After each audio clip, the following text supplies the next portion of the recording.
Oi, pessoal. Muitos de vocês sabem que eu escrevo semanalmente aqui para o blog do Grupo A Tribuna e também para o meu blog pessoal. Então, por conta disso, eu tenho algumas pessoas que estão sempre colaborando, fazem uma crítica, fazem uma sugestão, fazem um elogio. E o último feedback que eu tive foi muito interessante, que eu queria compartilhar com vocês. Veio da minha amiga Tuta Laureano, que é engenheira, e que me fez o seguinte comentário, que ela gostava muito das coisas que eu escrevia, principalmente por dois motivos. Primeiro, que eu enumero as minhas ideias. E segundo, que as minhas ideias têm começo, meio e fim. Eu achei muito interessante essa observação dela, porque uma das coisas que eu tenho perseguido na minha vida justamente é tentar me fazer clara, né? Tentar fazer com que o meu pensamento, ou a ideia que eu quero transmitir, chegue clara para as outras pessoas. Mas ela matou em cheio um segredinho que eu já incorporei para minha vida e que eu divido muito com os meus clientes e que vou dividir com vocês aqui, que é a chamada regra de 3, tá? Então, o número 3, ele tem uma certa magia, tá? E ele é muito bem aceito pelo nosso cérebro. E isso tem uma explicação. A memória humana, ela tem condições de conseguir guardar até cerca de 9 elementos por um tempo curto, tá? Mas, em geral, quando a gente tem que guardar 9 elementos, a gente também subdivide esses 9 elementos em 3, como por exemplo o número do nosso RG, o número do nosso CPF, a gente sempre agrupa em bloquinhos de 3, então a gente forma 3 grandes blocos de 3, tá?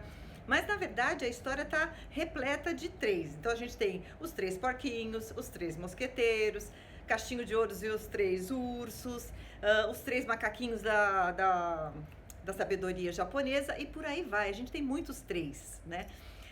E quando a gente vai numa apresentação e o palestrante já nos anuncia que ele tem 2 ou 3 grandes mensagens para nos passar, a gente já fica esperando, tá? Então, se eu tenho 3 grandes exemplos, 3 grandes ideias, facilita muito para quem vai receber. Então, a dica que eu dou para os meus clientes e que eu divido agora com vocês é: procurem se organizar em blocos de 3. Então, são sempre, no máximo, 3 ideias ou 3 pontos principais. Ah, Cida, mas isso às vezes é difícil, às vezes o tema é complexo. Concordo plenamente. Então, a gente vai fazer a coisa em 2 passos. Primeiro, vamos fazer um grande brainstorm. Pega uma folha de papel sulfite, caneta e começa a escrever palavras ou frases daqueles conceitos que você realmente quer transmitir. Então, faz isso por alguns dias, vai lotando essa página de conceitos.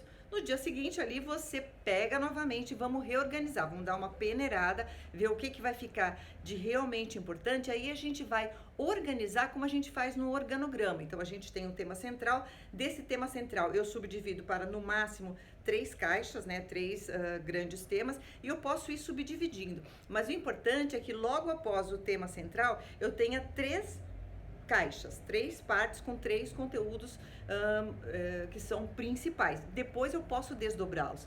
E isso facilita muito a vida, porque se eu tiver um tempo bem curtinho para falar sobre um tema, eu vou falar qual é o tema e quais são as 3 grandes ideias sobre aquele tema. Se eu tiver mais tempo, eu vou desdobrá-lo. Tá? E aí fica muito mais fácil, tanto para a gente falar, quanto para as outras pessoas entenderem. Então, coloque em prática a regra de 3, você vai ver que vai dar super certo.